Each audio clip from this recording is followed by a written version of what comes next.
Vincent Ducret, vous allez reprendre la parole pour nous parler des enseignements de cette seconde édition Sustainable Maturity Survey. Merci beaucoup, merci Isabelle. Très bien, écoutez, pour finir, de la même manière que hier, on a eu l'occasion d'échanger sur notre lieu de vie, sur la ville de demain, la ville souhaitable, je voulais effectivement finir cette édition sur le sujet RSE, le sujet empreinte carbone, pour repositionner au cœur des sujets les sujets de communication tout simplement.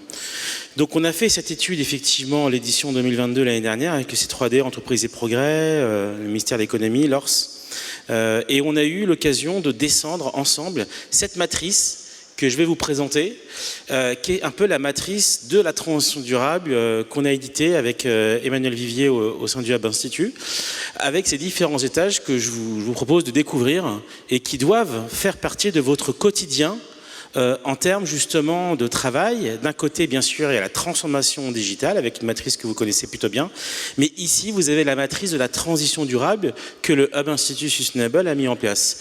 Donc, vous allez avoir tout ce qui est lié à la direction. Donc c'est bien sûr des gens qu'il faut acculturer, et Vincent Montet est intervenu juste avant pour former toute une génération de jeunes, mais il y a bien sûr les directions qu'il faut acculturer. Il y a les RH, après on en a parlé un petit peu aussi, il y a tout ce qui va être achat de production et énergie, et donc il y a beaucoup de diagnostics qui sont faits sur la manière de s'approvisionner pour produire un petit peu vos biens de consommation. Après il y a les sujets logistiques et transport. Il y a beaucoup de... l'électrification, bien sûr, y participe. Et puis, on arrive au sujet de nos deux jours, le sujet communication et marketing, qui vient intégrer la chaîne de valeur de la transition durable. Et donc, du coup, on voit bien qu'une fois que la direction a été acclimatée, entre guillemets, au sujet de la transition durable, que les équipes en interne RH ont été formées, qu'il y a eu ce travail amont de repenser la chaîne de valeur des achats pour baisser du coup l'empreinte de votre entreprise, qu'en aval, une fois que c'est produit, il y a un travail qui a été fait sur la distribution, sur la diffusion du produit, et bien il y a les sujets de communication et de marketing. Et là, il y a de vrais enjeux, des enjeux aujourd'hui qui sont travaillés sur les écrans, les campagnes de communication, on en a eu pendant 2 jours, mais aussi sur le trade marketing. Donc vous avez tous ces métiers que vous connaissez qui intègrent des enjeux très importants avec le diagnostic et la culturation, c'est ce qu'on recommande, le benchmark des bonnes pratiques, et ce type de conférence ou celle qu'on fera le 1er décembre servent à ça aussi. Passer de la posture à la preuve pour paraître dans le greenwashing, bien sûr, et puis s'engager effectivement sur des nouvelles lignes de produits, des nouvelles lignes de services. Oui, il y a certaines marques de grande conso qui le disent ouvertement, non, nos produits ne seront jamais excellents pour la santé, donc il vaut mieux partir sur de nouvelles lignes de produits et de services. C'est ça qui est très intéressant. Voilà. Et puis après, bien sûr, une nouvelle relation avec les clients. Du coup, dans la vente et la pré-vente, on va construire ces communautés de consommateurs qu'on va engager pour les encourager à aller vers des éco-gestes et aussi pour leur participer à l'économie justement circulaire et qui puissent contribuer.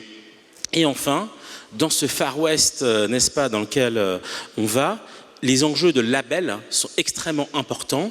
Donc il y a beaucoup d'entreprises assez agiles qui ont voulu déposer leur modèle, leur référentiel, mais nous on est avec des sujets, des acteurs comme l'AFNOR, les normes ISO, les normes européennes, et c'est ça qui compte, et c'est ça que vos entreprises doivent pouvoir suivre pour aller dans la bonne direction avec l'intégration bien sûr de la taxonomie européenne à partir de 2023.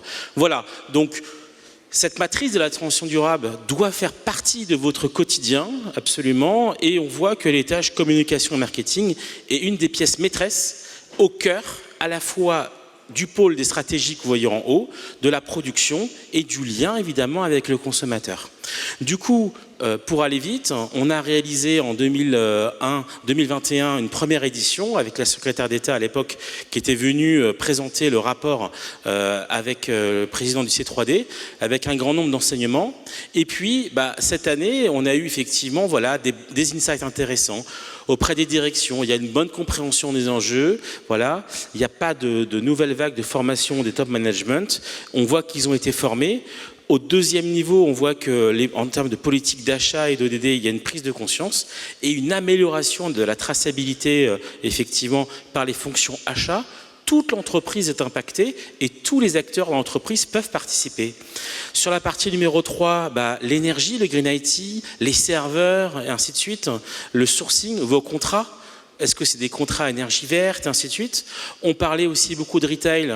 On a un grand nombre de témoignages de retailers qui mettent des panneaux solaires, qui repeignent les toits avec de la peinture blanche spécifique à la base de coquilles d'huîtres qui permet de diminuer la température des supermarchés. Donc il y a énormément d'innovation là-dessus. Et puis voilà, sur tout ce qui va être dernier kilomètre, durable, Amazon est intervenu aussi là-dessus dans une conférence il y a quelques semaines. La livraison à pied, les livraisons électriques, et puis bien sûr, et c'était le sujet de nos 2 jours aussi, la communication et le marketing, et on le voit, il y a encore beaucoup de travail à faire, et ça sera l'objet chez nous de travaux sur les prochains mois. Et là aussi, beaucoup de travail sur tout ce qui est obsolescence programmée. C'est bien de vendre un produit, mais encore faut-il qu'il dure. Et donc là, il y a encore beaucoup de choses. Je vous encourage à retenir les 5 R. Voilà, donc le recyclage, le reuse, voilà, le rebuild. Il y a énormément de choses à travailler là-dessus. Et puis les labels, j'en ai parlé tout à l'heure. Il faut choisir pour vous les bons labels, ceux de votre industrie, ceux qui sont référents et ceux qui comptent, pour ne pas vous perdre et vous épuiser à remplir des formulaires, à vous faire auditer sur des labels qui ne pèsent pas et qui ne sont pas reconnus. Donc prenez le temps d'analyser. Et enfin, bien sûr, les parties prenantes. Les parties prenantes, c'est la capacité que vous pouvez avoir de pouvoir monter justement des boards, des comités avec des clients, des experts, des fournisseurs, une sorte de 360 pour écouter, non pas uniquement l'interne, mais tout l'environnement autour de vous qui participent à la création, à la production du bien et du service. Donc le comité des parties prenantes, ce sont des choses qui ont commencé à se mettre en place dans pas mal de grands groupes, mais maintenant il faut que ça infuse, que ça aille au niveau des ETI, des PME et ainsi de suite, pour permettre d'avoir ce 360 que tout le monde attend. Voilà, donc la conclusion de l'étude 2022 a permis de voir que on a un score moyen qui a augmenté, qui est passé de 55 à 58, donc c'est pas énorme. Et par rapport à tous les grands groupes qu'on a interrogés, on a encore à 68% ce ventre mou de grands groupes qui se sont mis en place, qui ont commencé à bouger. On a 18% de groupes qui sont assez avancés, à la fois dans la manière dont ils instruisent ces sujets et sur lesquels ils communiquent, c'est l'abscisse de l'autre côté, et leur donner. Et puis vous avez 14% malheureusement des grands groupes qui sont très très en retard sur ces sujets et qui malheureusement dans les prochains mois risquent de perdre des clients qui sont de plus en plus engagés, qui veulent de la transparence, qui veulent de l'engagement et qui veulent être alignés en termes de valeur par rapport aux produits.